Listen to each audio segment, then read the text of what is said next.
Good evening. I'm Arthur Marcus, Chair of the Historic Preservation Board, and I'd like to call the meeting to order at 5:05 PM. Clerk, please take the roll. Mr. Bray, Here. Mr. Jones, is he with us? Here. He's here remotely. Ms. Mosti, Mr. Rosa, Here. Mr. Shavon, Here. Mr. Taylor, Here. Ms. Wood, Walker, and Chair Marcus. Here. Yep.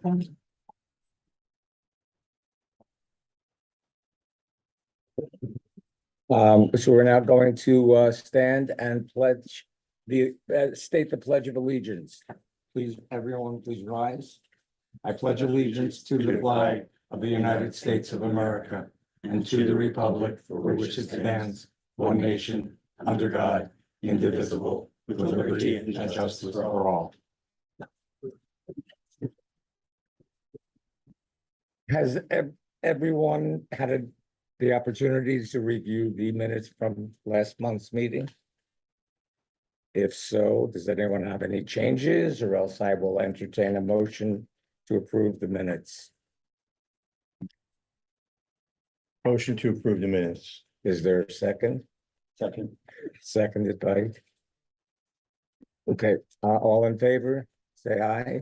Aye. Opposed? Any abstentions? The motion carries. So anyone wishing to speak today, please stand and raise your right hand to be sworn in by the Assistant City Attorney.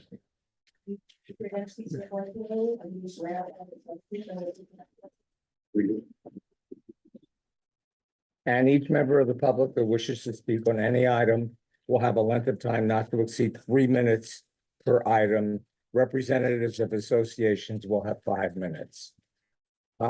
First, we'll begin with case number UDP HP 24020. Where's the address? I'm sorry, 416 Palm Avenue, please. Want to do disclosures? Oh, yes. Trish, you have slides? No.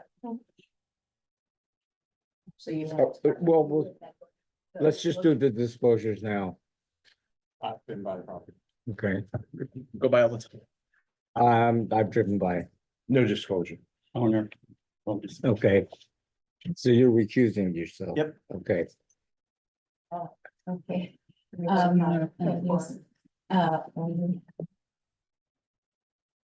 don't have a quorum. If I'm gonna show that. Are you abstaining from item 2 or no? No, let's swap. So, Yeah, we can hear that. We'll hear. In other words, his doesn't count even if it's removed. yeah, not to go too further, it's an attorney general opinion that they use. Okay, so we're going to go to the second item first. Okay. Sure. So this will be UDP HP 24025 at 10201 West Las Olas Boulevard. Any disclosures? None? Okay, And by okay, site. good. Tricia, Yes. This application is for a 4-foot high metal picket fence in the front yard and a 6-foot high wood privacy fence in the rear yard in the Sailboat Bend Historic District.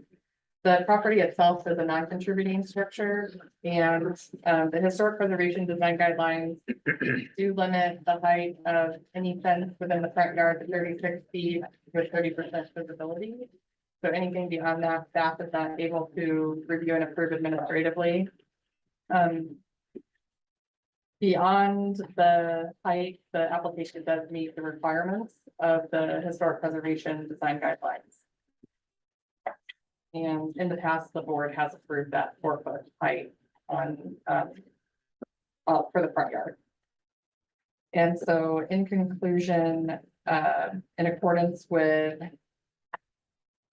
the ULDR, staff finds that the application for a certificate of appropriateness for major alterations under case number UDP-HP 24025 located at 1021 West Los Olas Boulevard partially meets the criteria as outlined in section 47-2411 B3CI of the ULDR, and partially meets the criteria outlined in section 47-2411 B3CII of the ULDR, and meets the criteria as outlined in section 47-17 of the ULDR.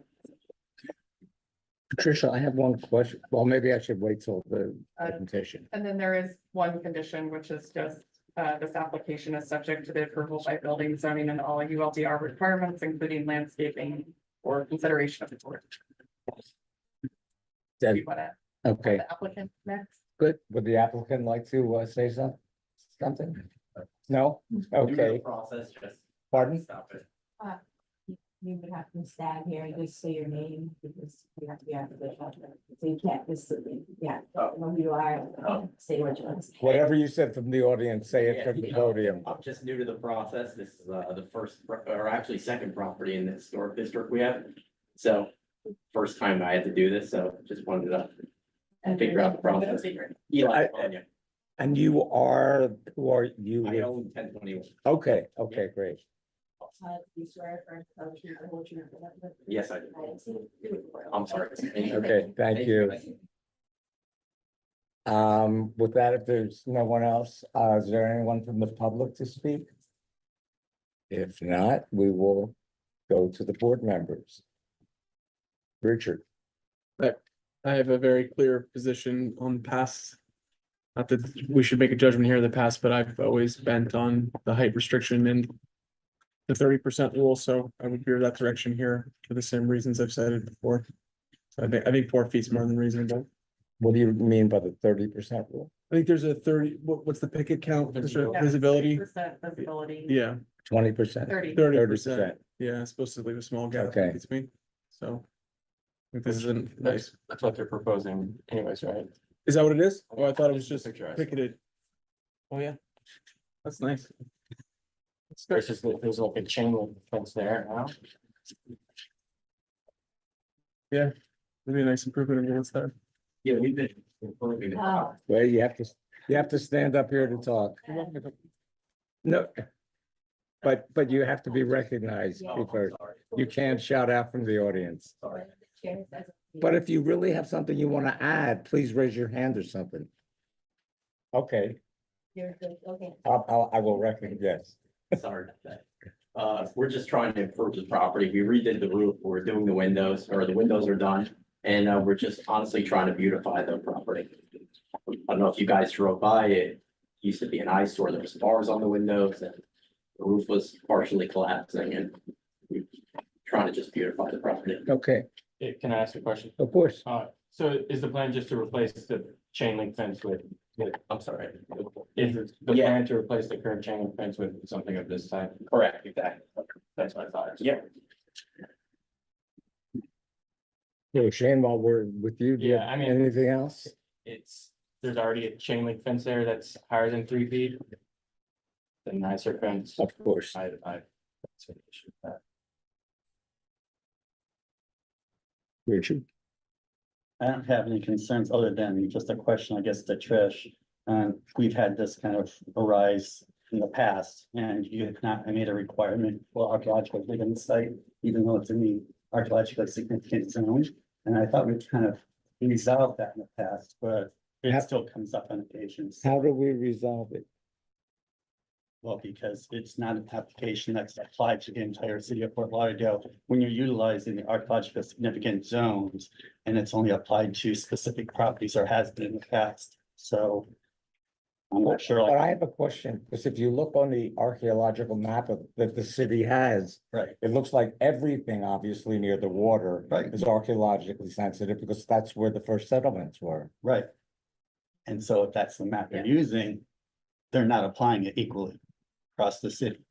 Well, you're right, you're not, I do try to catch everything, and you're right, it is in the zone, and it's my oversight in this case, so if the board would like to include it as a condition for this application, then you may do so, that it would require that. Right. It's just, it was just the general oversight. I was trying to assist this property owner at the last minute by getting it on the agenda. Well, and to that point, there's been other properties like the PUD where I've raised this question and it's not required as well.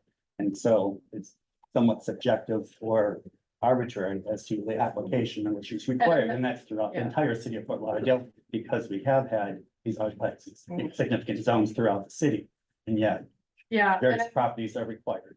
and typically what we are looking for is if there has been any ground disturbing work there at all, then that's definitely more significant. We want to make sure that that has the archaeological review, but if there has been ground disturbance there before, like in the case of the sign at the Village of Belleville, then there was a sign there in the exact same location, so So what about here where obviously they had to disturb the soil for the chain link fence? yeah, and in this case, it most likely will go in the same locations where the posts are today, so there probably won't be much to look at.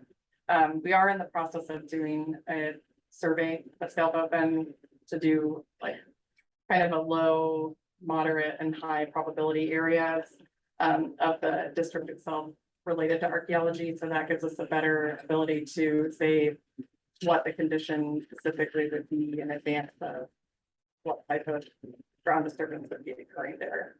So it gives us better guidelines to follow in that instance. All right, and so that is only applied to Seville Bend then, or not the rest of the city? So right now, what we do for any properties that come through our development review committee that are performing any ground disturbing work, they would be required to do something along the lines of archaeology. We do a preliminary assessment to determine what that level of disturbance would be, plus how likely it would be to discover any archaeological materials within that area, and then make a determination on what would be required of the property owner, whether it be monitoring or survey plus monitoring, or a survey then determination of monitoring if it's required or not. So that is applied to any new development that comes through the development review committee.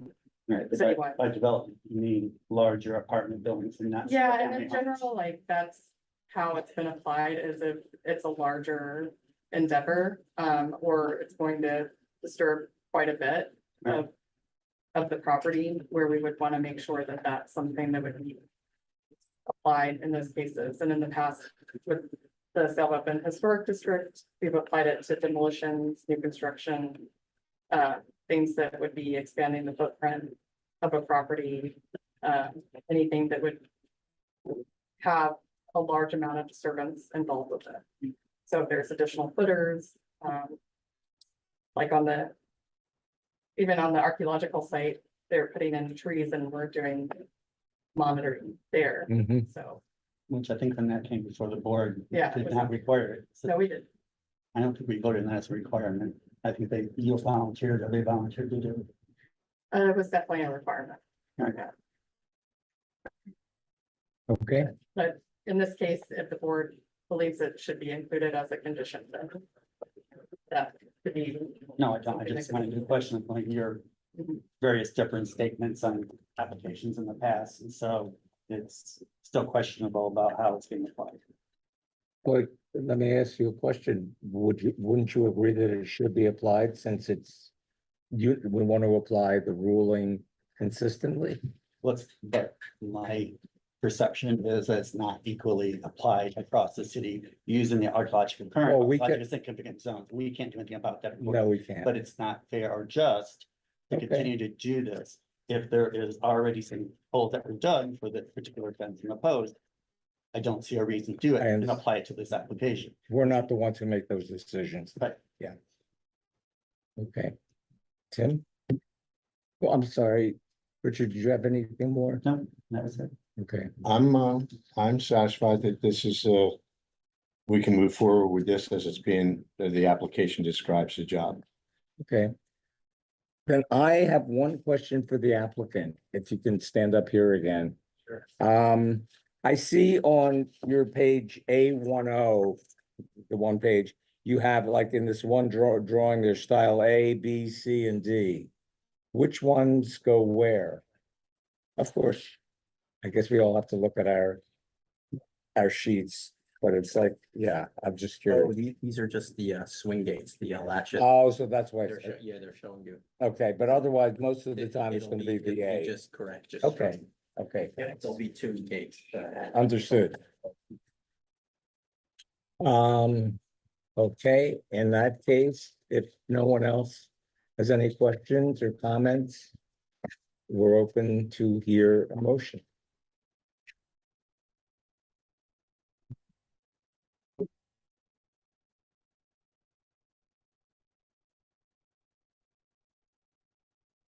All right, somebody has to make a stab at this. I will make the motion to approve. Oh, thank you, Tim. And if I'm reading this correctly, and please interrupt me if I'm wrong. A motion to approve the resolution for a certificate of appropriateness for major alterations under case number UDP HP 24025, located at 1021 West Los Olas Boulevard, based on the following findings of fact as outlined in a staff memorandum. And it's subject to the following conditions. Where did that go? Oh, no, I think you have one condition above the most, right, Tricia, that's the one that is the applicant on the subject. Where is the condition? Zoning, design. So this application is subject to the approval by building authority and all. of Okay. America. Thank you. You adopt that? Yes. Yes, thank you. I'll second. Thank you. Okay, all in favor, say aye. Aye. Opposed? The motion carries. Thank you. Thank you. Good luck. Thank you so much, guys. Now we go back to item number 1. And do we know anything more about Sonia, or you're calling her? She just said she's. Oh, okay. That's I tried to check to see, because there's an exception. in the Could you state read the, resolution that states that if there's a state of emergency. There's an exception there, but we're not, the counties under the state of emergency, so, yeah. That's, Sorry, Question. gentlemen. So the ruling on Zoom calls specifically changed from the way it was prior during COVID. Yes. Because we had meetings where we could be here or at home, Yeah. and we had a blend of votes. Yeah. So that is specific to that, no more. That was stated that we can't do that again. Only if there's a state of emergency, so I looked at the governor's. If I pull the fire alarm, can we do that? I'm sorry, I looked, I saw the change, updated, I was like, come on, but there's a bunch of counties here, we're just not one of them, sorry. Okay, Yeah, almost every county is in here. yeah, it's a shame that, we're so close. And Exactly. this was not anybody's intention, but it's a. I mean, if it's open for discussion, I'm just wondering what. What would be the circumstance that would be. It's not open for Would discussion. be, It's not open for discussion. oh, it's not open. Well, and not the- Yeah, not the actual, I understand, are you talking about the resolution itself that the city is talking? Well, just having a member zoom in and vote, what would be dangerous or. Negative to our purpose. Oh, I agree with you. I 100% agree with you, trust me, I've tried. I mean, it wouldn't be an imposter. My decision. Yeah, it just says, except during states of emergency, there is a quorum physically present at the meeting. That's what our resolution says. So except during states of emergency, it is not a quasi judicial proceeding or matter requiring a public hearing by law or ordinance. So just. It's very clear that it doesn't want us to do this. It did come up on a discussion in one of the city commission meetings, I think, maybe last year or something, but. To my knowledge, wanted to change it. Okay. Nice try. In that case, we do have, does anyone have anything for communication to the city commission? If not, Yeah, we should talk to him about this Zoom Yeah. stuff. So just to be clear, this item, because there's lack of quorum, it will be sent, will be delayed to the next meeting. So you can't vote, but that's the. the item that these gentlemen came to speak Yes, on, correct. okay. So hopefully we'll see you at the next meeting. This is item one for clarification of the record. Okay. And then, for the good of the city of Fort Lauderdale, we have two discussion items. First is the discussion of the existing police station site. And we did discuss both of these items last time, but we thought we'd bring it back since there was a minimum of board members present at the time. How many do we have tonight? Minimum. All right. Or less. Well, you three were not here last month, so you Okay. didn't hear the discussion, but Right, so it'd be worthwhile. Do we have a graphics with this? It's about this. So Okay, Lena is just passing out, pardon? the items, Lena is passing out the items that, Richard had prepared last month for this. I had handouts that in addition to the overhead slides, but I didn't bring the slides this week. So if you want to read through it, that's fine, but Can you give us the one paragraph summary? you're here from the city planning, so why don't you start with whatever discussion that you want to have. Well, so Lena's joining us as a historic preservation planner. even though Okay. her title is urban planner too. We didn't ask the planner that came last month to join us again. But basically, the discussion last month was surrounded by the police station site and whether how it could be utilized in the future. And what the options are for further development. Right, and the same thing for the other site.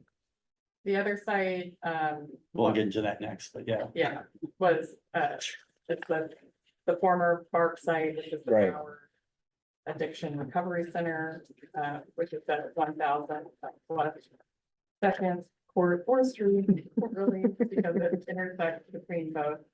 And, I'll pass out the other packet after we Okay, get done. But at the very least, so everybody's on the same page, the third page has a map. And this is the police station site, if you don't know it, and the yellow is the other site. The yellow is not the other. Oh, no, where's the other, over here? No, it's, See, well, that's, yeah, it's in the other packet, so. Oh, it's oh, probably okay. better You're to mixing keep- the two. Yeah, it's probably better to talk about them separately because, of course, Mr. Braid's discussion around the other site was about community gardens. And the discussion about the police station site was more related to, the relocation of structures to that parcel. you have to start at the beginning for that. Someone does.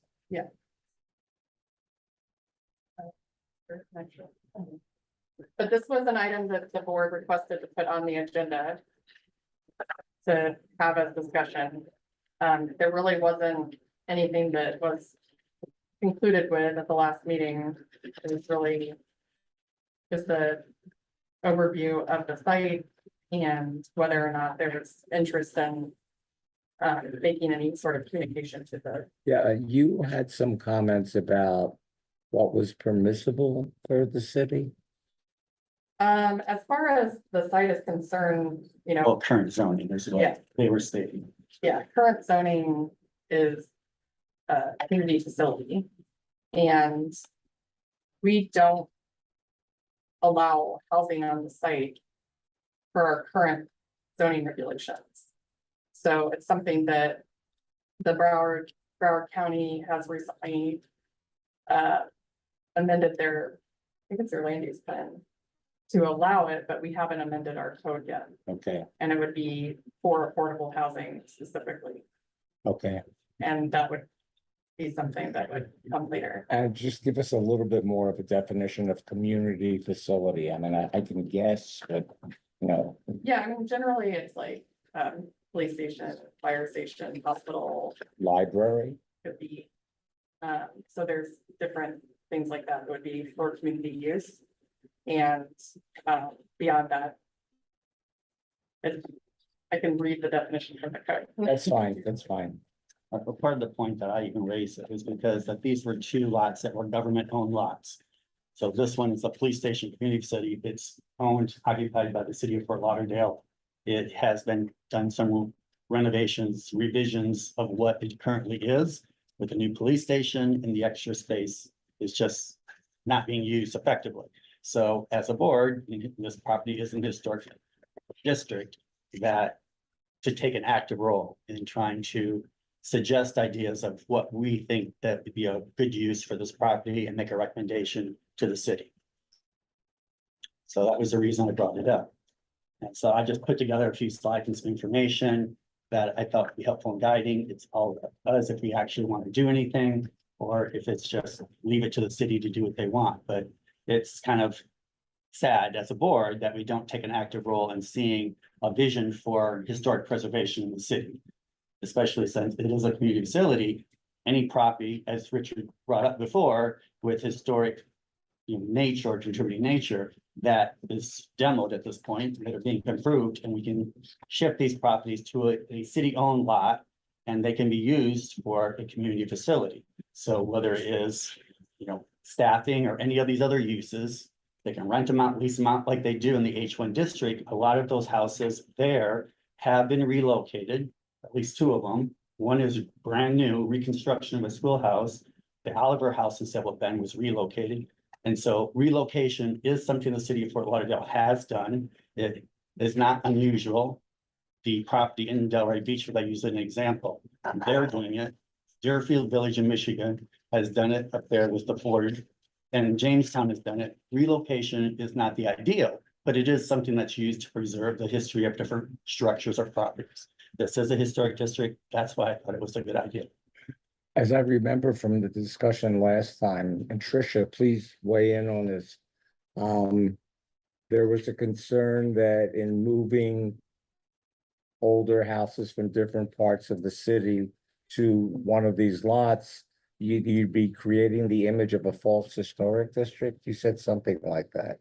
Yeah, so generally in our code, relocation is permitted. It's something that's occurred in the past, but it's done on a case-by-case basis. And there's portion of the National Register guidelines that talks about relocating structures. It's not the first preference. There's specific criteria that's outlined within the National Register Bulletin for this type of treatment to historic properties. And generally it's done one at a time and not to the same location.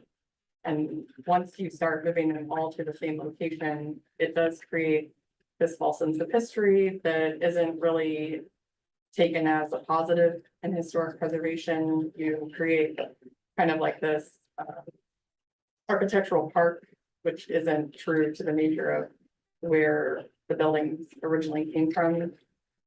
I'm not thoroughly familiar with Ford's property in Michigan, but obviously it was privately owned. Those properties were privately purchased and privately moved. It wasn't really part of a city initiative for that.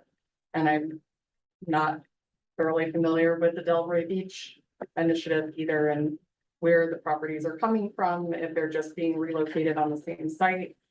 So that it helps with the future development, creating additional space that's needed for that. But in general, it's not thought of as positive to do those initiatives.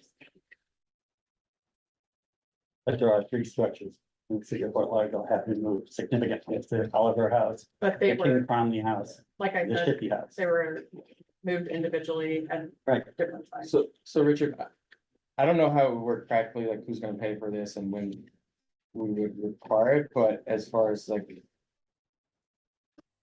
creating a false sense of a community, I don't know that necessarily, I don't think would be the case here. If we're moving them from somewhere in Sullivan to another place in Sullivan, it's, No, but moving them from the rest of the city. yeah, I guess we could think about where are historic places. I mean, I think most of them are going to be located within the district already, right? So I don't see that as a concern, right? You're kind of just relocating them within sort of the same area, if that's the case, but I don't know, just, I don't know how it's gonna work. Well, to a certain extent, it's really what you think the vision of Sailboat Bend is, because at some point you've got to say, is this really a historic district that you want to preserve in its concept? Because if you're constantly tearing things down and building new structures, housing developments, things along Broward Boulevard or anywhere else, that makes it a false sense of what it was. It's not a historic district anymore. You're creating an entire thing like Victoria Park that doesn't have that sense of history. So the attempt is to preserve the character of the original intent, 1992 being the period of which it was designated historic district. So you go 50 years, 1942, around the 1940s.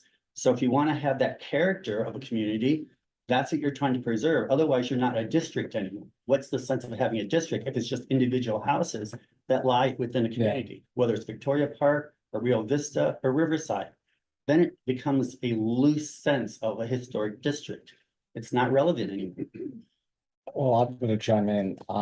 As I did last time, I really agree with Tricia in terms of the sense of creating a false narrative. It's the same way when you're adding on to a historic building, you don't want to specifically copy the style, because then someone in the future will be confused and go, what's historic and what's not? I understand the need to keep these houses, but I'm also concerned about who's gonna pay for it. And the fact that you're leaving some prime land in the neighborhood relatively undeveloped over a long period of time where, I don't know, too many people end up making too many decisions. And I said this last week too, I just felt that its present zoning for a community-oriented use could really be something that would augment the neighborhood and support the neighborhood, whatever it is that the neighborhood decides it needs there. I totally agree with Richard.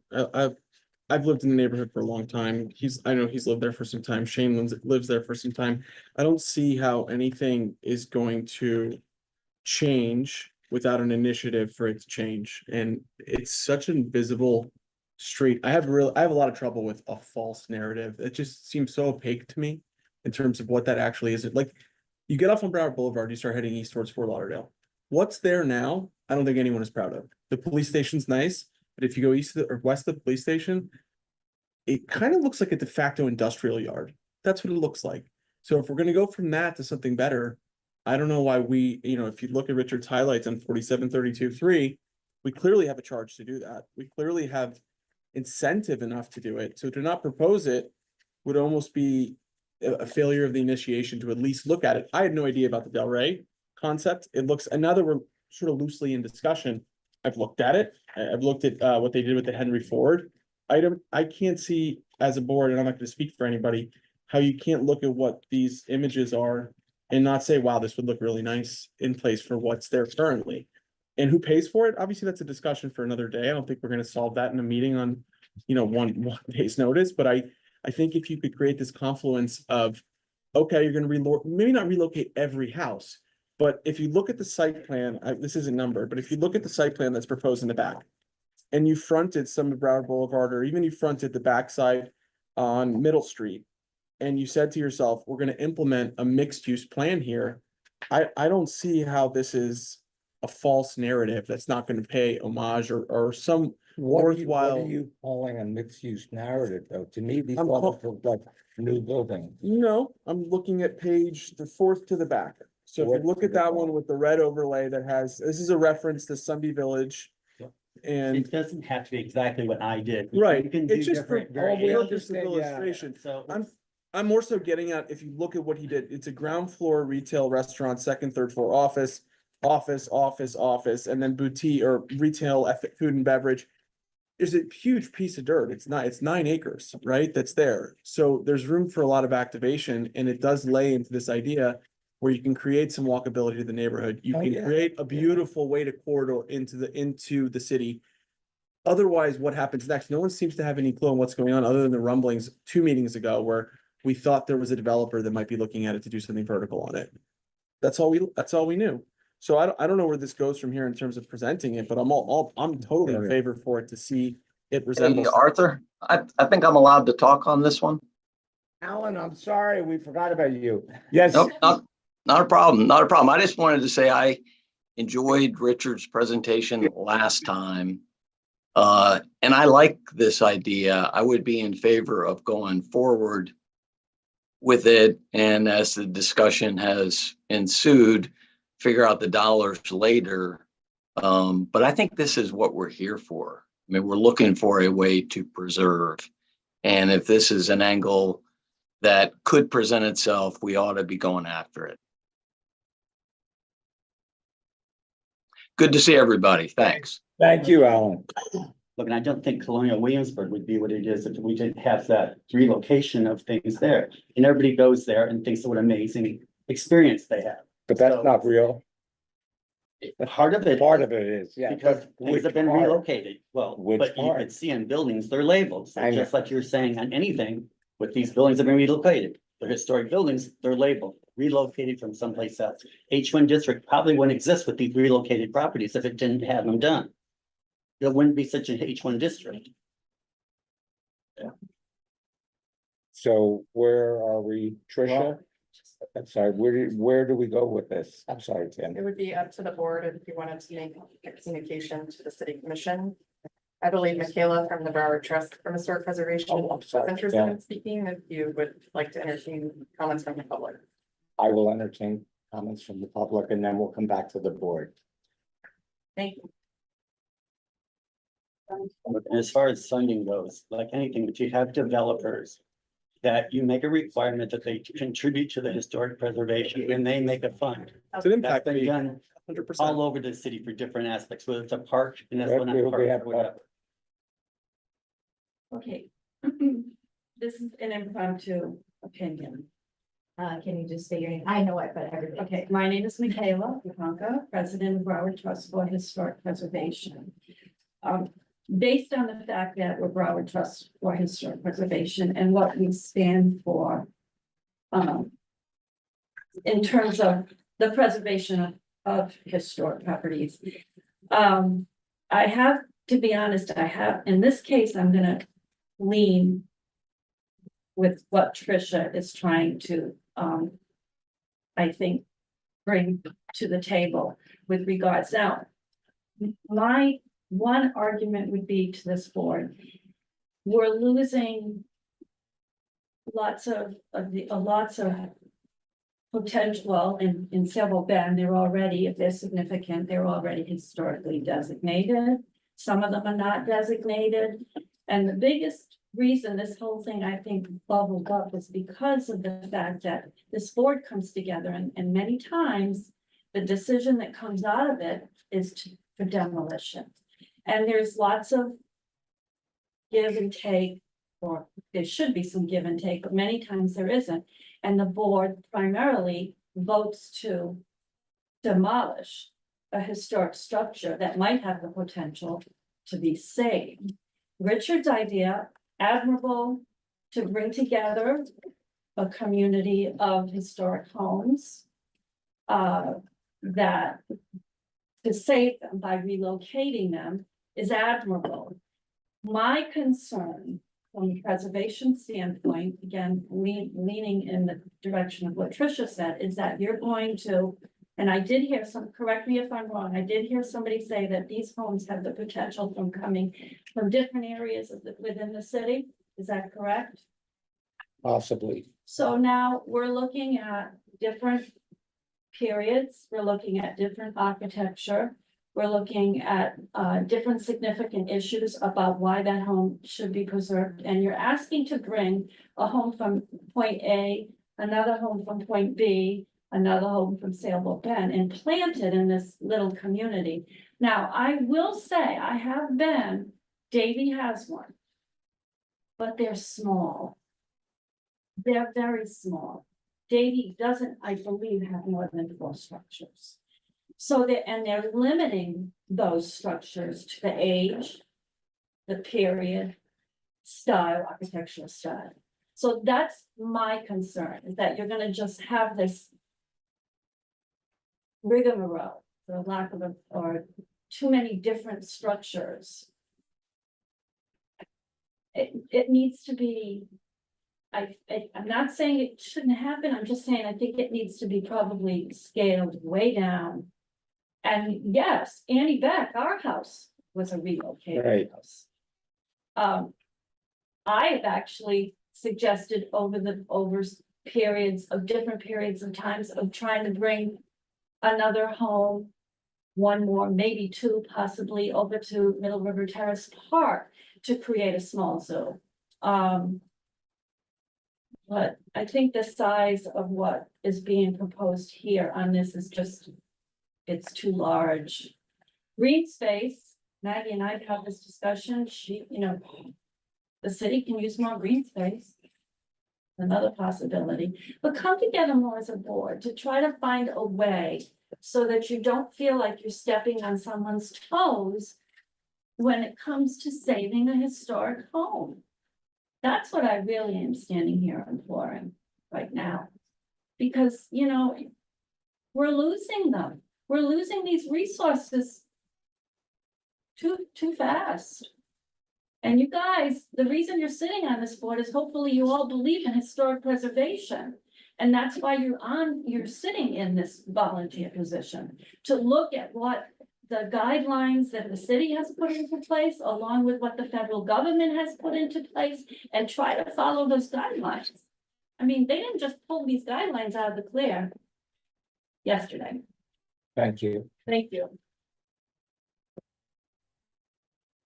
So I know that- sorry, don't do that. You swear affirm to tell the truth. Yes. Okay, thank you. Maggie Hunt, so about that.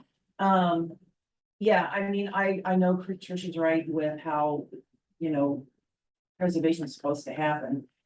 But, it's so sad that I think since I've lived here, we haven't had one house that has survived this board as far as demolitions go. I think every one has been approved.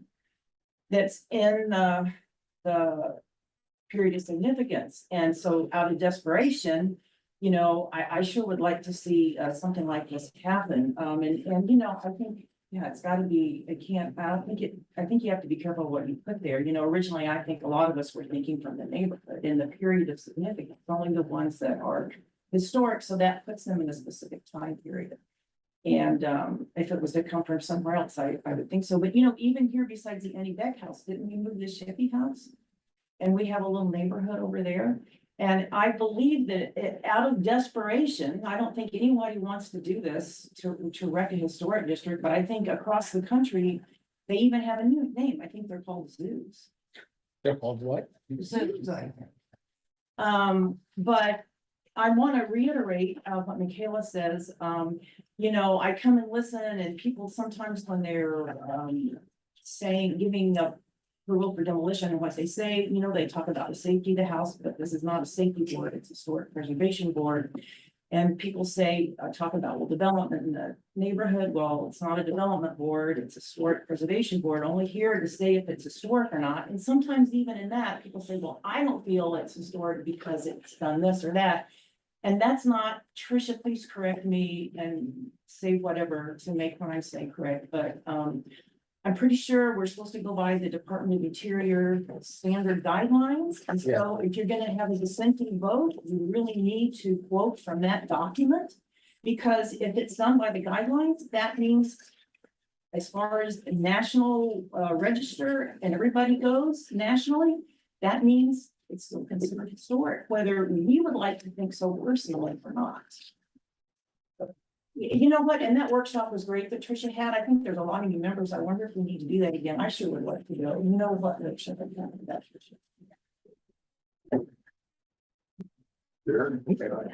Oh, would you, I'm sorry, yes. I had no idea I was going to be speaking about this, but this has come to my attention. That maybe we need a little more background. So for those of you who don't know me, I live in Sailboat Bend. I was a longtime chairman of Historic Preservation. I'm presently the vice president of the Civic Association in Sailboat Bend. Let's give a little bit of an overview, because I worked with Maggie and I worked with many other people. I'm not here because I was told to come here by the Historic Preservation excuse me, by the Civic Association. I'm just being spontaneous. But a lot of this urgency to do something came to our meeting of Civic Association because a developer had some ideas and he wanted to get some input. So they came with ideas, we go through a large group of people. Yeah. They presented their ideas about what they would do with that property. We spoke through about this, and there was a lot of objections. And they were very accommodating and said, well, we're not proposing to do this with the Civic Association and the neighborhood being against this. And pretty much the emphasis was, we're not happy with this, we're not happy with low-income housing, we're not happy with the fact that you want to build high rises there and that you're going to make a proposal to the city about what you want to do.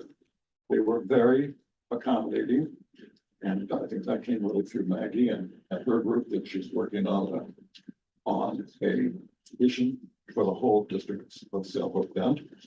And they have gotten us money, so we can figure out what do we really see as the future for Sailboat Bend. And they have, in fact, invited us to come to talk to them about being more specific about what the group might feel. And Maggie and I were both there at that meeting. David, who was they? I don't know, I don't want to say the name. Okay. I give anything away. The developer. Oh, they know, I said it last time. That's called Acre. Oh, this is the developer who was making a proposal. And I think they were quite excited when we presented some of our, I can't say demands, but our wishes, our wish book of what we could do. So with the accommodation that I'm talking about is, number one, they didn't say, no way, we gotta have high rises and all that. Number two, they went the least bit phased about having to change what the zoning was there. Of course we have to do that. You know, nobody goes into it. That's the first thing that we do. And then after that, if you're not gonna get a change, we withdraw our proposal and take our money and go home. The other thing that I thought was very, very important is that they told the group that they would come back after considering us and try to see how they could meld it into something that the community would be in favor of and that they could do and make some money, of course. So you're talking about a lot of things as if they were upset in concrete, like who's going to pay for them and all that. Well, there's an interested party, but in no way is it what HPB should be talking about. They should not be talking about how much is it going to cost or who's going to pay for the movement or any of that. That's their decision. So it's not at all to that point yet. But the number of houses that may or may not be moved, where they came from or where they didn't come from, didn't seem to be an issue with them. We talked about wanting to save, as Maggie said, save those houses that are in Sailboat Bend already, and they are going to, if they're not already, doomed to demolition. And it seemed like, to me, it seemed very easy to get an owner of a house to say, yeah, you know, take it away. I want to save them the money that I would have to pay for demolition. You guys move the house and goodbye and good luck. Well, clearly it's too late for the houses that are already now under demolition. But they weren't exactly nervous that, oh, where would we have come with those houses? Do we have to have them right away? Well, clearly they would put the setup in for those houses, and if they would fit, that would be that.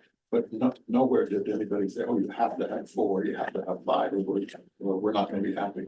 I think mostly people in Sailboat Bend would be very happy if they just got a few there. So that's where we've come from, and that's where we're kind of headed for with Maggie's great direction and her committee. It's gonna take years, right, to get this whole visionary thing done and be ready to go. But I think Richard's trying to get us all started to think about that stuff, because you'll have the committee that's doing this come, I'm sure, many times to get feedback and get some support. That's what they're looking for. I have a question for the community. In my experience as an architect for many years, I know the city takes a long time to do anything. No offense, Tricia, but especially in terms of building and zoning. If this developer is eager to do something and is amenable to what you as a neighborhood are trying to do, why not try and work with the developer and say, we want to incorporate a half dozen houses or whatever number. And you said you already could identify the houses. They could plan their development around saving those houses. We would just like your support. Yeah. It helps. And they're more important because they see the houses as nothing. To be honest with you, I think this is not a big deal for us. What's really a big deal for them is how high they're gonna be able to build Of course. on Broward, and then you turn the corner on Broward. And you realize by saving some houses and keeping a certain square footage, they're gonna want to take that and go even higher. They haven't told us yet. Yeah. They don't know yet. Well, that's the trade-offs that they But make. they have a formula that they plug in, and we do so many. Right. Get so many houses, or so many units on this, and so many that are just studios, some that are one bedrooms, Sure. and it's all technical to them. And they'll tell you the truth, that they can't do it, you gotta get any more here, you know, it's a trade-off, just like the number. Right. Would be, so. That's Okay. the tour for us, but I also, and this is just such a side note. I don't want to offend anybody, but in the last century, many of the old plantation houses decided that they wanted to either rebuild or remove and make new slave quarters. But they have tourists coming. What did they do? They didn't put the slave quarters where they were. That's a mile away from the plantation house. They moved them all right next to the house because people needed to walk very short distance, wheelchairs and all that, to get to see this. It was a bigger issue to them. Should we rebuild them or should we not rebuild them? Do we give something? Is there something fake about these things? They're the number one thing that people want to see when they go to plantations. They're not all interior decorators who want to walk through and look at the furniture. They want to see how the Right. slaves lived and what it was like. So I don't think that the Secretary of Interior has ever stepped in to tell them, move the damn slave houses back where they belong. We want to show how far Sure. those people had to walk to work in the house. So all this stuff can be worked around.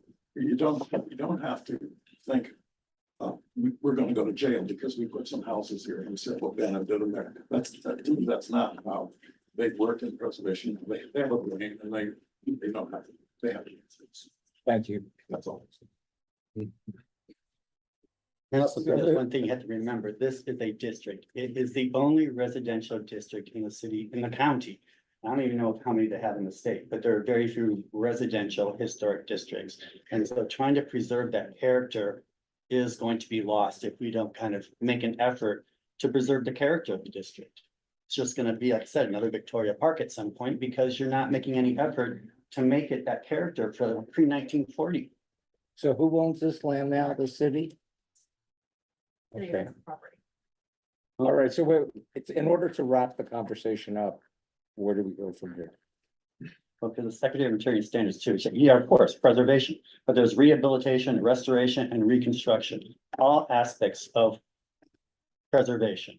So to say that, oh, you don't move it, yeah, that's ideal, but when we don't live in ideal world, as we talked about, with plenty of these properties, including some of the back property, all of those things have their elements that you want to utilize to the best possible outcome. Tim? Next question. Well. So many good points, so much so much knowledge coming forth in this discussion. My respect to everybody for their input. Richard, you hit so many different preservation, restoration, all the things that are out there that we're trying to intertwine here and come to some way to preserve history. That's what we're here for. There's no question about that. Although I have different views on certain things, I'm here because I respect that and want to see it happen. I think the challenge is how do we make it happen? And my only concern here is that moving forward, and I think we should move forward because I think these are things that have been out there for a long time that never got organized, got discussed, that we need to ask our city fathers to take positions on so that when they do come up, we can pull the trigger, whatever that's going to be. Let's establish something. Let's get things in line before they, go off into, chaotic demolition. But I do think we have to move in parallel with funding. I don't think we can say, we'll talk about the money later. I think we have to keep that on the back burner and say, we have to have a discussion about revenue stream with this, because what we're going to do is we're going to load the bus, we're going to know where we want to go, and we're going to hire a driver. And then the day we leave, we're going to say, who's got money for gas? And everybody's going to say, I don't. So we won't go anywhere. So that's just my opinion is money shouldn't be off the table. It shouldn't be the first thing we talk about, but it has to be on the table. I love the idea that's being discussed. I think everybody's got to bend a little bit and be open-minded. I particularly, just looking at the reality of what's happening to our planet and the amount of space we're running out of, and the ways that things get explained that it's for the good of the community that we tear something down and put up something new, whether it's affordable housing or a Walmart in place of something that's really got value. Money is a big factor, but I also know that we're running out of land. So I particularly don't have a problem with moving these things to what you might call a park. My daughter lived in Williamsburg, Virginia for a long time.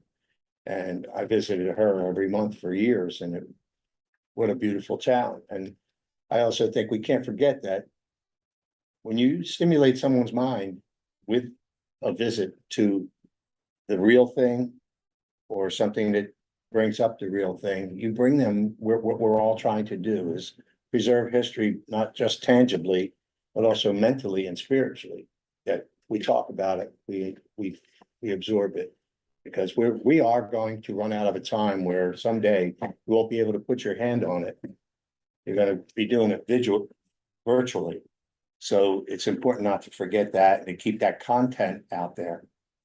I love the idea. It's a big ball of wax, but I like the idea. That's my 2 cents. Anyone else?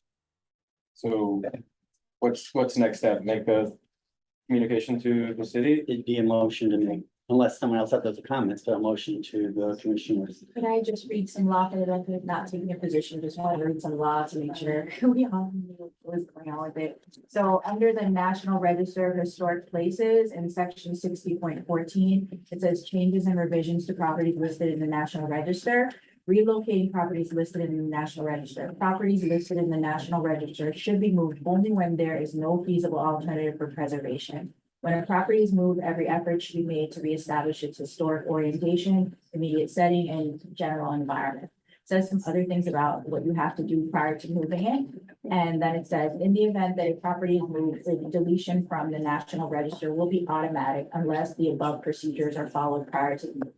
And it says, assuming that the state or government, whoever owns the property wishes for it to be moved, it can be nominated again on new forms, which they can discuss.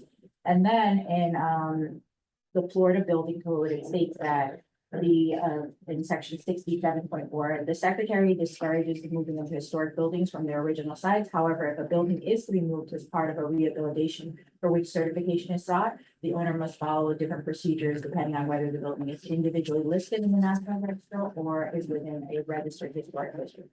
moving a building may result in the removal of the property from the National Register, which we already saw in the federal law. Then, so I just wanted to just make sure you all knew that. Thank you. We also have additional guidelines and criteria within our local ordinance as well for relocation. And like I said before, it's always been done kind of on a case by case, one at a time.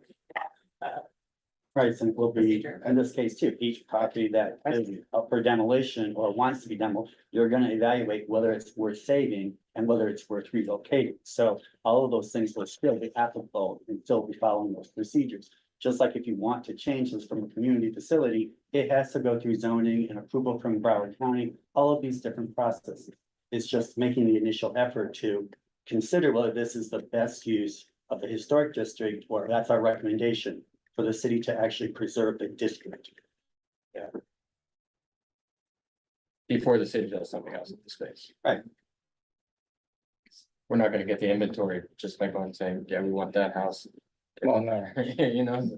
One of my concerns is that time and again, I find government often does things that residents of the community does not want. So unless you take an active role for all residents of the city of Fort Lauderdale to actually make a recommendation to the city or the county to do things, you're gonna end up with something you really don't want as a community. So it's our responsibility as residents of the city of Fort Lauderdale to make an effort to say, this is what we're recommending, rather than the city telling us what we're going to do. Richard, do you want to make a motion well, somebody has to make a motion if you want to write, do a Well, it communication. would be a communication to the city commission. I do recommend that you send someone there because. Yeah, it gets lost. So. I made my kind of presentation, I guess, of information available to everybody else. I don't think it should be me that makes a recommendation to the point, because I don't want to feel like I'm forcing this conversation upon everybody else. I think someone else should make that motion to really feel strongly about. Can I just ask you a question? Because you seem like you've done every bit of homework on this. When in the second bullet point on the second page, you referenced that there's various lobbying groups that are going forward with development. Am I missing something in that there's supposed to be an RFP for something like this and a more formalized process? And I don't know the I mean, details of what is back channeling in this whole thing that makes it so that they're being lobbied for it? Right. I always presumed that it was something that was more open book about the whole process. Is there a request for proposal on this that's been out? So if it doesn't A have to be, lobbyist that- came to me. Right. To talk about the various different things. And so if a lobbyist is coming to me, right, then that tells me there's other activities There's going on, rumblings. because I'm not involved. I don't want to be involved in Right. government. So this is when people are coming to me as a board member and saying, this is what, or a resident of Seattle Bend, and saying, this is what we're looking at. because it would seem, in, at least to my knowledge, that when you do have a request for proposal, there's a deadline and there's criteria and there's submission requirements and there's a formal process. And it seems like this skips all that. And this is just, there's lobby groups out there and they like it. And if it meets their feasibility, they're gonna So proceed. with it. neighborhood review should be somewhere. No, I'm just lost on this. Like, where am I missing this? There's 10 acres in the middle of the city that are being bid on, but not really bid on. They're kind of bid on, but there's people behind the scenes and we kind of know about them, but we don't really know. So like, where's this, Right. Well, where is this being that open happens to? to the district commissioners too. Right. District commissioners are mentioning these things. Oh, there's a developer who's looking Right. to do something with it. So there is conversation Right, behind the scenes with government, whether it's city employees or commissioners, right. that is going on that the community doesn't know about until after the fact. And Right. that's the concern, is that we No, I'm as totally with residents you. don't know what's going on. And these things are just being done So, without us really aware. so is there any type of agenda, or I should say better yet, a calendar and scheduling of when government related land in these districts or in the city? Because I've seen, for example, when there's vacant lots owned by the city, it'll go out for bid and people can make bid on it and they'll entertain your proposals. And that could be as small as a residential single family lot that's 6,000 square feet or something that's this large. The part I'm missing that maybe flew over my head, I wasn't here in the last meeting, is when did this happen with this lot? Has it ever happened? Has it ever gone out for proposal? Is That I it- know of. So You know? it's just, I Well, think the Maggie- developer came before Yeah, the city or Maggie? commissioners inquiring, so. It's called an unsolicited proposal. And Okay. all that, If you could stand at the podium and state your name if you. Sorry about that. Sorry about that. I opened up public comment again. it's an unsolicited proposal and then so everything's done in the shade for a certain period of time until they decide it can come out. And yeah, you know, I actually went online to look, because I know exactly what you're talking about, I felt the same way. Right. It's common in the United States for commissioners to talk to developers and ask them to, hey, can you bring this proposal? We kind of I want to do this. One person want to do this. And at our civic association meeting, the developer told us that 2 commission members asked them for this particular project. Let's get back to the letter. Again, we don't know. The It's sequence is hearsay. what's in, yeah, the sequence is what's off to me. So, I mean, I'm all for you making a motion and presenting it before the commission. I don't wanna tell you to do that, but I think you're the right person to do I it. would present it, but Yeah. I said I don't want to make the motion if you guys want to move forward with it. I can't make a motion. I'm in favor of you doing it as well. I'm not exactly sure what the motion needs to be, and I think you're probably the most informed on the topic to be the one to present this to the city. But I definitely support it. What is the motion need to be then? Just to make a communication. No, I'm saying like when we're bringing in this format The to. bottom line would be specifics as far as what property are we, you have an address, et cetera. What would you like to be done with that property and the reason for it? And, I don't know, someone mentioned funding, but that's something I guess, you know, they can talk about at that level, but it would just have to be specifics as far as what exactly you're asking the city commission to authorize. Right. What But I property think it if is. you're bringing it to the city commission, you have to have some kind of answer about the funding. I But don't that's know where, what that that's is. why, but that's not our, yeah, and that's where the RFP gets, No, it's not. Where's that? where the RFP. I'm not- just saying you may be asked the question if you're Of presenting. course, and that's what every developer you said, you Of have to course. have certain contributions that you're making for aspects that improve the city. And this is one of the things that they talk about. The city has Let's, a priority for historic preservation, and yet they're really not. all right, let's stay with the motion. Somebody has to make a motion. You know, leave it to me, I guess. I'm trying to bring us back I'll to the make meeting. the motion, but I have a feeling that there'll be some kind of darts thrown at it, cause it may encompass things that maybe we Make don't it- wanna do, make it so general. we can carve it Well, out you're accordingly. making So it- I would make a motion without naming Mr. Bray directly, but maybe he can opt into this. For the board to elect one of its members to make to put on the agenda for the city commission at the next meeting or No, yeah. Is it on the agenda? It would just be a motion. from Com- the historic preservation Yeah, a board. communication to the city. the communication. At the it would be a conference item, sorry. go ahead. To put forth the land currently at 1300 and 1400 West Broward Boulevard, abutting the police station. And to consider certain adaptive reuses of homes in the H1 district and specifically Sailboat Bend as it considers, I don't want to say rezoning, as it considers proposals for the site. Instead of saying adaptive reuse, you might want to say adaptive relocation. I'm open to all of it. Because you're not, There's more you're than not one. keeping them where they are. Yeah, I mean, Even as simple as like setting aside or reserving the space for historic preservation of existing structures in the city of Fort Lauderdale or Sailboat Bend. right. All right, so you want to say the space or some of the space? I don't think that we have to be that. Specific, a Specific, portion of the right. property. Well, I'm just saying, because they'll be reading it like that. Yeah. But I think what's missing is that there was a relocation discussion of historic properties, so that should really be. The focus, okay, so I can start it over, or I can amend it to really make that the core of it, which is the relocation of historic properties as they apply to 1300 and 1400 West Broward Boulevard. So relocation of historic properties to that location. For the use of that location. Correct, yeah, To be used at that location. Correct, so the properties would be relocated to that location and the use of that location would be the preservation of properties relocated there, correct? yeah, and I can even hit a timeout on the motion for a second, but I don't know why we're not adding to that, and I'm not gonna. Just the idea that.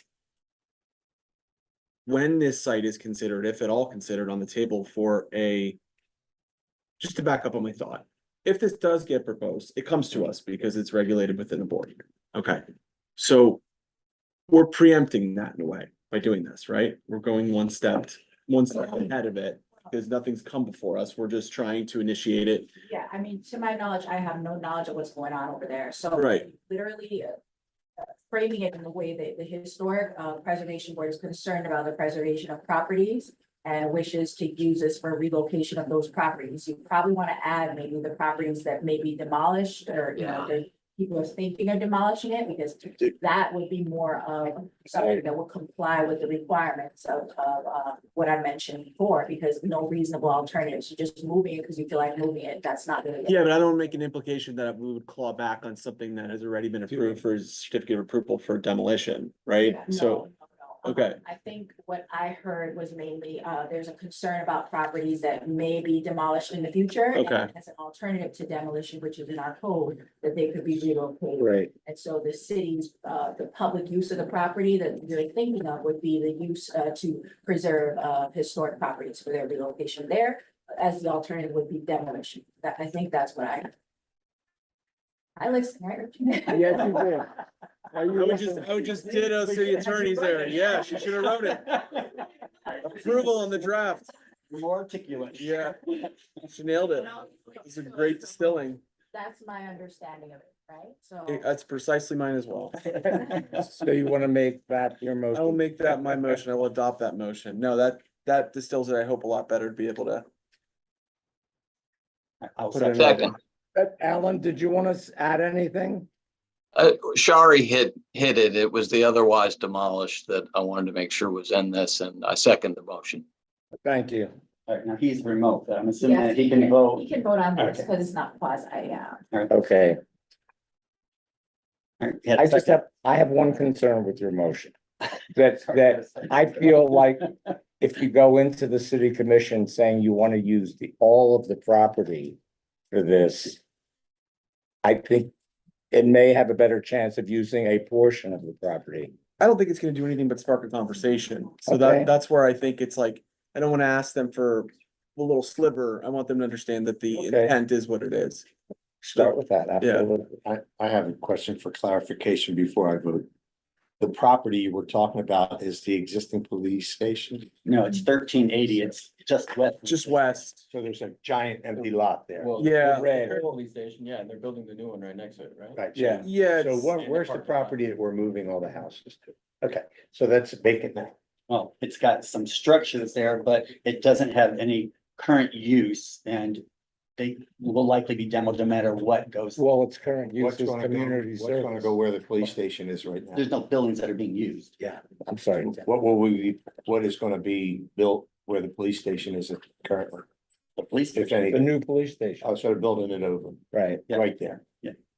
The Okay. blue part. All right, I just want a clarification on there's so many terms being thrown around. I was a little concerned about where. All right, so we have a Fit in. motion, we have a motion on the floor. We have a second. All in favor of the motion to take this communication to the city commission? Could we pause and see if Jamie has what she needs for this? Good idea. I couldn't hear you. Jamie. Make sure Jamie was saying it. Oh, Or I think it should be prefaced with the board is concerned about properties that may be demolished in the future and the use of the property at 1380 Broward Boulevard could be considered to relocate historic properties there as an alternative to their demolition. That are in jeopardy of demolition. Okay, historic properties in jeopardy of demolition? Yes.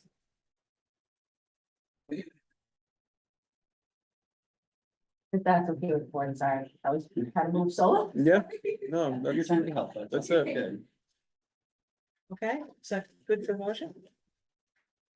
you're the maker of the motion. If you wanna read it off one more time, 'cause I think, Board is concerned about properties that may be demolished in the future and the use of the part of the land at 1380 Barrett Boulevard would be to relocate historic properties in jeopardy of demolition there as an alternative to demolition. I think probably, I don't know if you all agreed on part of, I didn't know you wanted to get that specific, did you agree on? I did not, Arthur did made not. that point. It No, was just a Richard's the maker of the motion. general sweep on the parcel. You, Okay. you probably just wanna say that the city commission should consider the, right before you had, what they're gonna do with the property. So should consider, and then the use of this property for that purpose.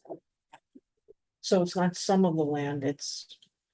The Yeah, land. just 1380 consider the use Boulevard? of the property. I suggest leaving it up to the commission of what they determine is appropriate. Sure.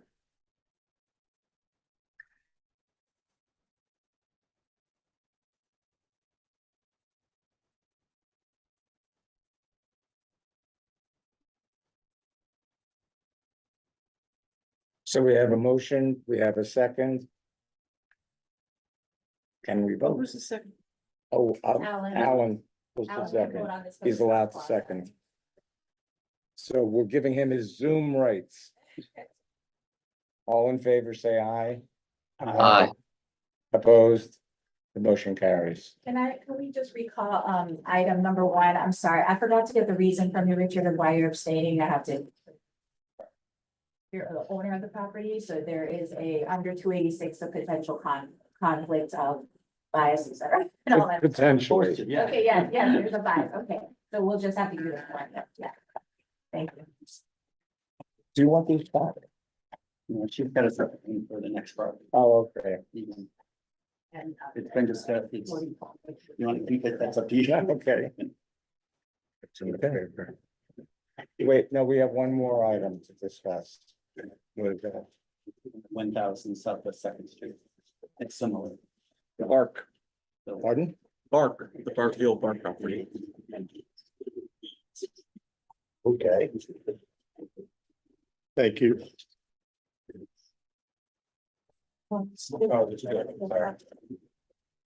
There's two separate ones? Okay. It's the same thing, yeah. They're two separate. Oh, they are two separate? Yeah. What bar is it Okay. near? So I know what. So I I'm have- looking at. I don't know what we're looking. It's on here, right? All right, Okay, But the This second is- page is- Okay, okay. then moving So I'm missing one then from Shane. all right. Possibly. I didn't get a second one either. so. You mean there's two, one for each. Oh, well, then I did get the second one, okay. Right, no, There's not yeah, two- this is a copy. There's It's not all two good. for this, okay, There's two in. we misunderstood, yeah.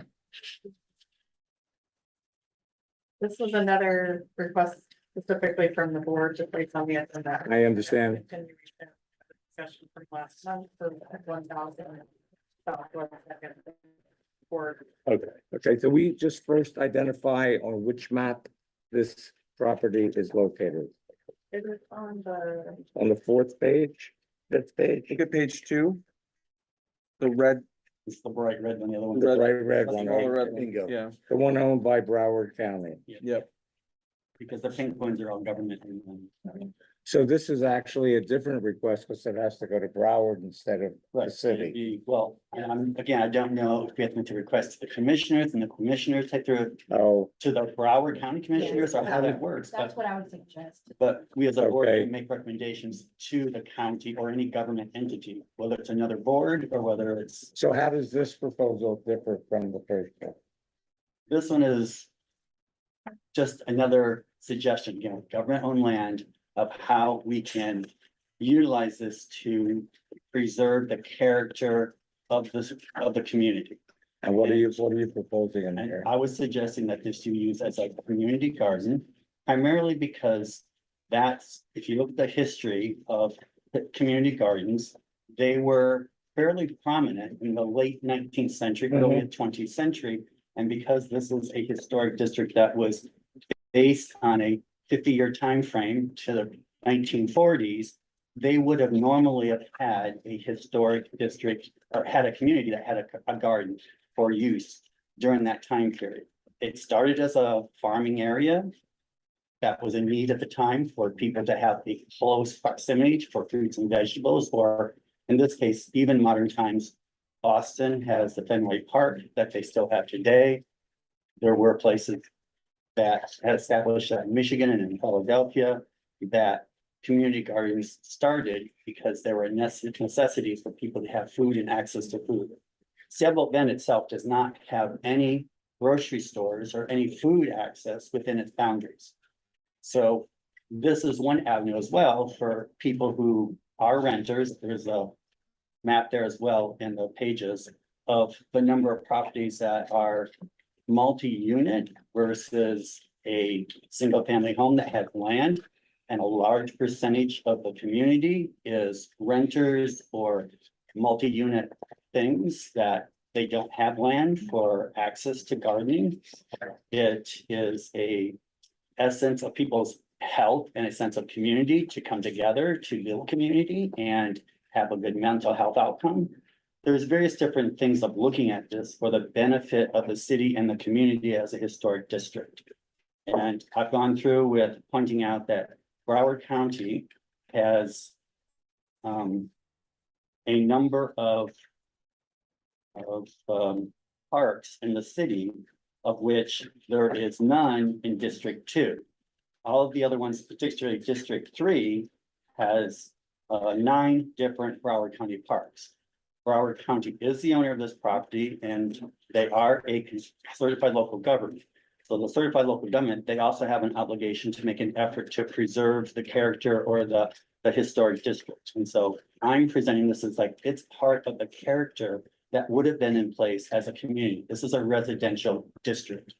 So it's not just individual buildings, it's a residential district. And so that's kind of the character that would have been there. When you look at Jane Jacobs as a city planner who kind of emphasizes that a public garden and what are the criteria for it? One of the criteria is access from various different locations. It's essentially, this plot is centrally located within the Saville Bend Historic District. So it's easily accessed from multiple locations. It has a functionality to kind of help the community for coming together and having that good long-term use of the property. So it meets most of the criteria, all the criteria for those as far as a community garden or a garden in the city as well. I'm not sure if I'm missing anything, if you have any of the concepts that you'd like to talk about, but you know, if the lot, I just kind of calculate, typically up in Boston Fenway Park, a typical garden is 625 square feet. Well, this lot has 1.5 acres. You could have 106 gardens at that calculation. So it's more or less suggesting that Broward County use this as a community garden in District 2. They do not have any in the city of Fort Lauderdale in District 2. And they are certified local government to use that lot for that purpose. You can install, you know, irrigation, for people to get water so they can get water to plant their plants, pathways so they can have their particular lots. You can have a lottery system of sorts for residents who are interested in using the lot for a duration of period of time, whether it's renewed every year, that type of thing. It's a program that the county would set up as part of their Parks and Recreation program. That's just my suggestion on this lot. You guys have other ideas for the lot, but again, it's a government-owned lot. It's So conveniently if we're writing located. a proposal to the city, what are we asking for? Well, again, we have this dilemma. Do you make the proposal to the city or do you make? the No, we proposal just to the said we're county? making it to the city. Okay. Sherry said that. So, Just that because they have the interlocal agreement, they have an agreement that's signed and executed by both parties, so it would have to be an evaluation at that level, whether or not they want to reconsider that and. You know, reconsider the property. Okay. I have a question. Yep. Richard, how does a garden, and I love the idea, it's so unique, it's got a lot of good spirit to bring people together. How does that come under our umbrella as a? Agreed. well, again, I think our recommendations to the city are to how are we going to utilize this government-owned land? The city, the county owns this land. If we see this as a preservation topic of preserving the community and the essence or character of the community, this would be part of what they can do to contribute to that, rather than using it for another building, another structure, low income housing, or, you know, as it was before, a rehabilitation center. Is that really the best use for a residential historic district? So are Okay. you, I'm sorry, Tim. And it's obviously in the district, so this is another. This is an additional definition of our responsibility to historic preservation. It is not always a building. It's a community program.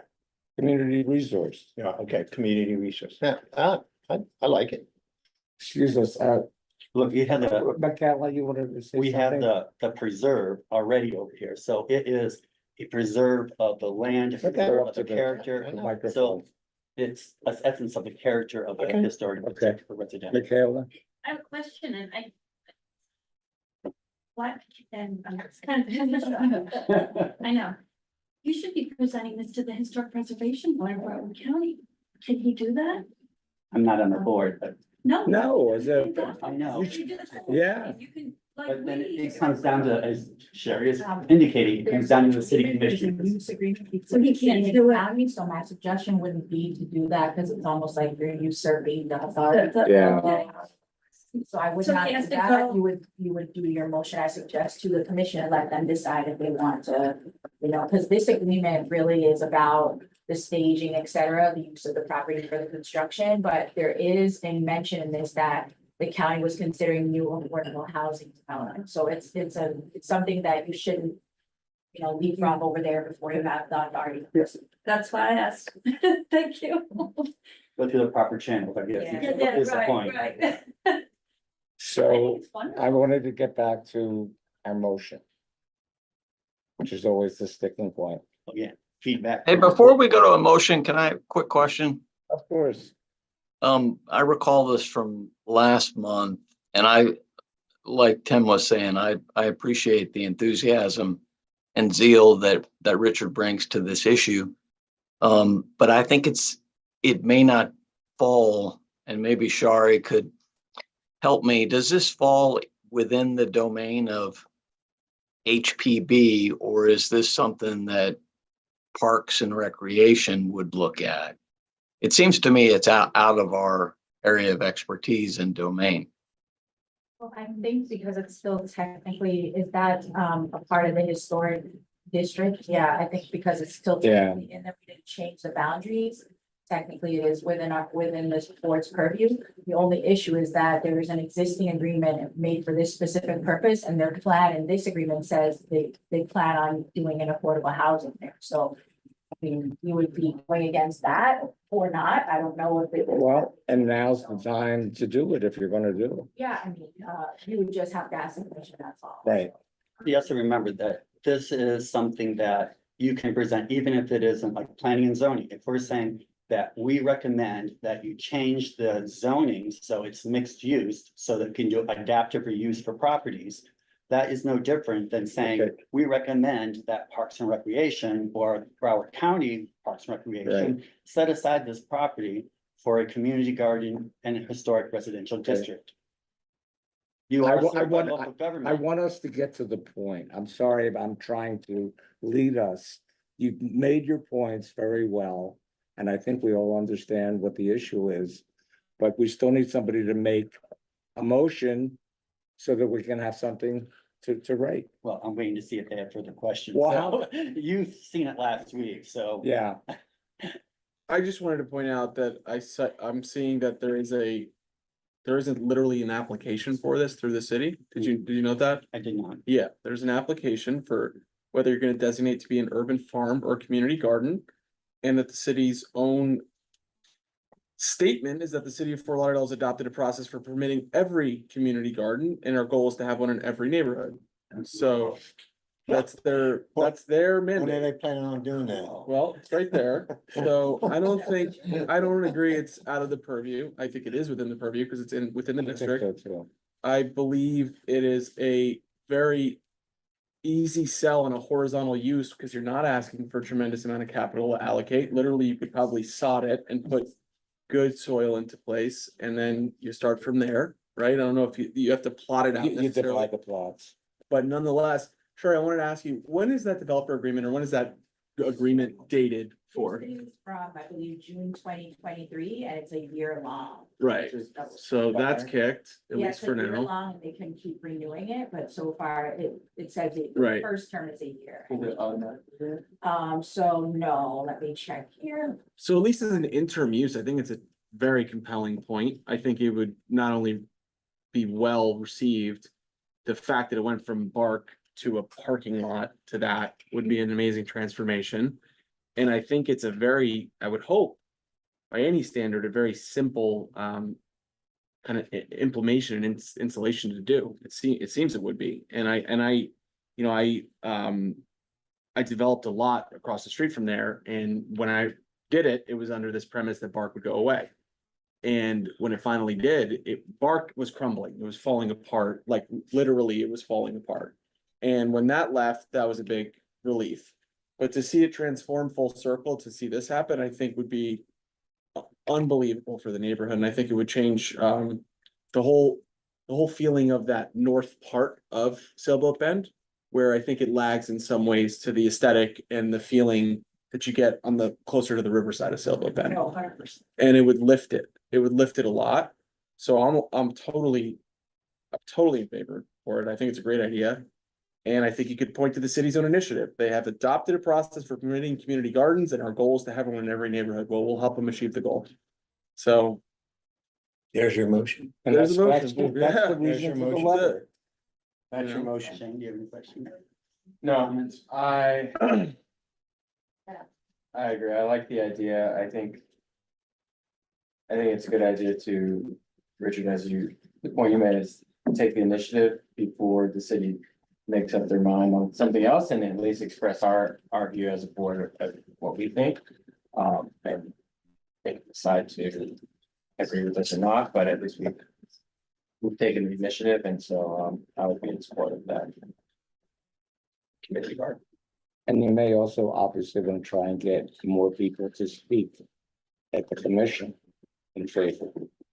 could we even take it a step further though, and beyond the initiative of it being presented at this next city commission meeting, like what standing do we need, Sherry? And I understand if you don't have the answer right now, to bring forth the site plan approval application. It would seem obviously you need to be a property owner, or a stakeholder, Yes. right?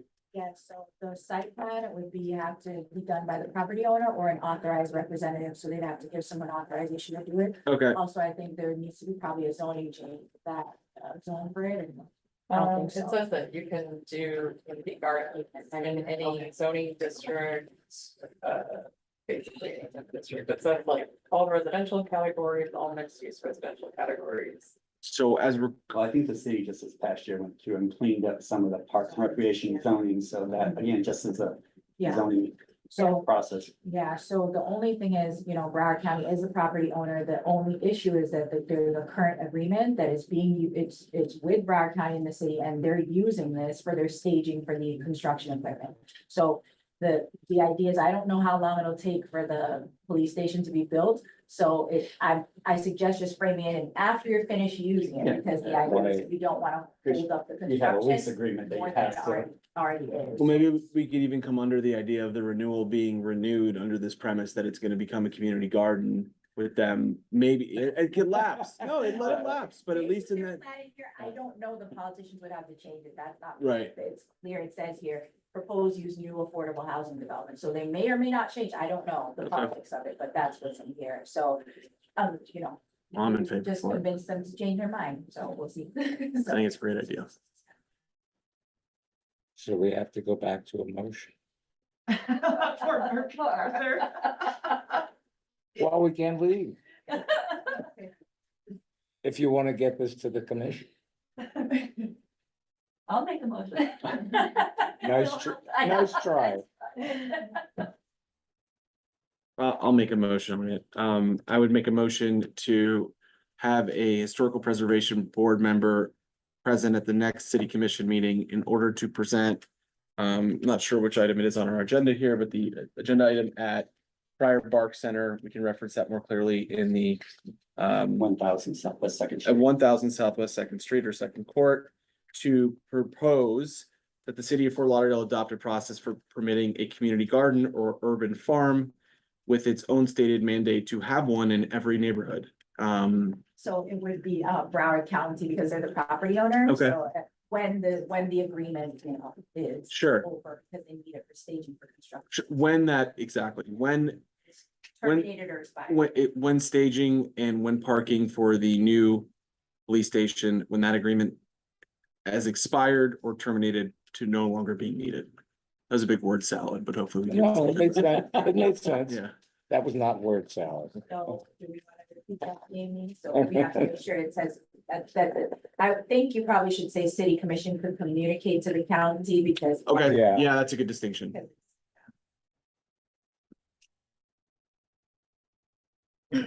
So, once the staging for the new police station is completed. The board recommends that the city commission. Do what to the county? Okay, so I suggest once the agreement is terminated or expired, because even if it's 1 year right now, so whether they stop staging or not, it's still 1 year unless someone terminates it. So, I suggest when let me just state the name of the agreement. It is the agreement between Broward County and the city of Fort Lauderdale for the use of the property located at 1,000 Southwest Second Street. The current use is for staging of the construction equipment for the police station. So Right. once that agreement is terminated or expired, the city commission should consider, the city commission should communicate to Broward County to consider the use of the property being a, what kind of park? What is it? Community garden. Right. Community park. Should consider. Or park, you said. Yeah. Urban should farm, Consider, yeah. Urban farm. having the use of the property be a community. And do you want to add that part about in keeping with the city's own mandate to have one in every neighborhood? We can keep in, I mean, I don't know if it's a mandate necessarily, I but think you should quote exactly what they say. yeah. I mean, it's under the city's urban farming and community gardens guideline that every Perfect. city of Fort Lauderdale has adopted a process for permitting community gardens with a goal to have one in every neighborhood. Quote unquote.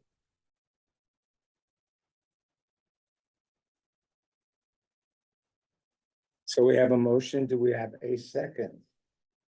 I'll second. Seconded. All in favor, say aye. Aye. Aye. Opposed? The motion carries. I have, where you would like the urban farming and community garden guideline statement to be inserted, I think at the end, Yeah. it's like a separate statement. no, not as a second, I mean, The as last part of the paragraph. motion. As Right, the, but like a second, maybe. yeah. Sure, That's a good ending. it's the mic drop.